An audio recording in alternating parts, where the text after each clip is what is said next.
Everyone in the room thought they already knew how this would go. A loud, famous fighter. A quiet black woman standing off to the side. Cameras ready. Smirks waiting. Moments like this never ended well for people like her. Or at least, that's what everyone believed. The fighter fed on that belief. He thrived on attention, on dominance, on making sure everyone knew he was the most important person in the building. And when his eyes landed on her, something ugly sparked. Gym was packed. Music thumped through the speakers. Sweat, energy, ego filled the air. He was pacing, showing off for the cameras, throwing punches into the air, laughing too loud. Then he pointed at her. First it sounded like a joke, a careless comment about why she was even there. A few people laughed. She didn't. She stayed still, arms relaxed, eyes forward. That calm annoyed him. So he pushed harder. He mocked her clothes, her posture. He questioned whether she even belonged in a place like this. Laughter grew uncomfortable now. People glanced at each other, unsure. Still, she said nothing. Silence felt like a challenge. He stepped closer, invading her space, tilting his head, grinning like he'd already won. He told her to speak up, to defend herself, say something funny so the crowd could laugh again. She slowly looked at him, not angry, not scared, just focused. The kind of focus that doesn't come from confidence alone, but from experience, from discipline, from knowing something the other person doesn't. A coach nearby noticed it instantly. He stopped talking mid-sentence. The music seemed quieter. The fighter didn't notice any of that. He was too busy performing. He waved a hand in front of her face, scoffing, saying she was exactly what he thought. Weak. Invisible. Replaceable. That was when she finally moved. Not forward. Not back. He calmly reached for her jacket and slid it off her shoulders. The room shifted. Not loudly. Not dramatically. Just enough. Enough for a few people to straighten up. Enough for a couple of smiles to fade. Enough for the coach to take one step closer. Because people who know fighting, real fighting, recognize that motion. The fighter laughed again, but it sounded thinner now. Less certain. He asked her what she thought she was doing. She met his eyes and spoke for the first time, her voice even, steady, almost gentle. Wanted attention, she said. Now you have it. And for the first time that night, the fighter wasn't smiling. The fighter scoffed,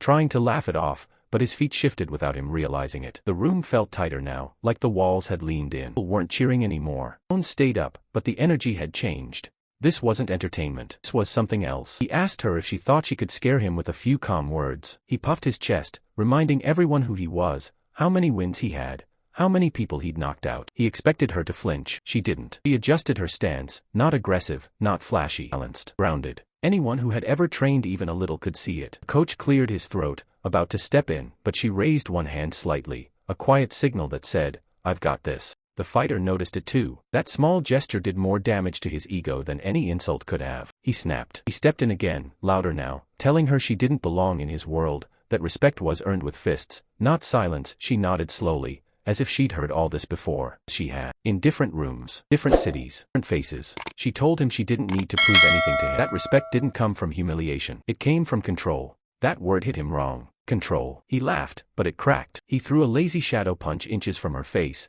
a show move meant to intimidate. Gasps rippled through the crowd. She didn't blink. In one smooth motion, she stepped inside his space, not attacking, just positioning. Her hand touched his wrist, light but precise. A heartbeat. His balance was gone. Not violently, not painfully. Just enough for him to stumble back half a step, shocked more than hurt. The room exploded with noise, shouts, phones shake. Fighter froze, eyes wide, trying to understand what had just happened. That wasn't supposed to happen. Not to him. Released him immediately and stepped back, hands open, calm as before. No victory pose, no smirk, just silence. He felt it then. Not the loss of face, but the loss of control. He realized everyone was watching him now, not with admiration, but with questions. He could swing. He could escalate, but deep down, he knew.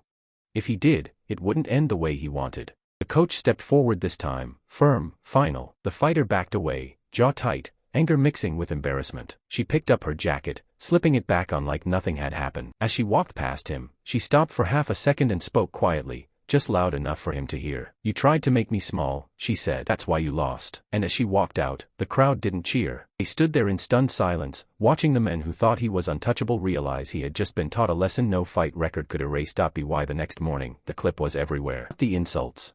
Not the chest puffing. The moment people replayed again and again was the silence right after. The look on the fighter's face when confidence drained out of him and he realized the room had shifted. Comment sections filled fast, and for once, the crowd wasn't divided. People saw what arrogance looked like when it met discipline. They saw how quickly respect can disappear when it's built on ego alone. The fighter tried to control the narrative. A short post, a half apology, words about jokes taken the wrong way, but the footage didn't lie. Sponsors noticed, promoters noticed, stations slowed. Interviews asked different questions now. Not about wins, but about character. The attention he loved turned sharp, uncomfortable, unforgiving. The first time in his career, he couldn't punch his way out of the moment. While she went back to her routine, training early, ching later. No press run, no victory lap. When people finally learned who she was, they were stunned. Years of competition, titles earned quietly, reputation built on respect, not noise. She had walked into that gym knowing exactly who she was, even when no one else did. She walked out the same way, unchanged, grounded. Weeks later, they crossed paths again at a public event. Cameras hovered, waiting for drama. He looked different now, quieter, smaller, somehow. He hesitated, then nodded at her, a simple acknowledgement. She returned it, nothing more, no bitterness, no triumph, just closure.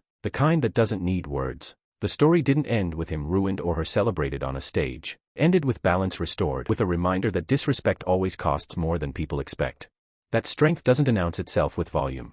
And that sometimes, the lesson isn't about who wins the fight, but who never needed one to begin with.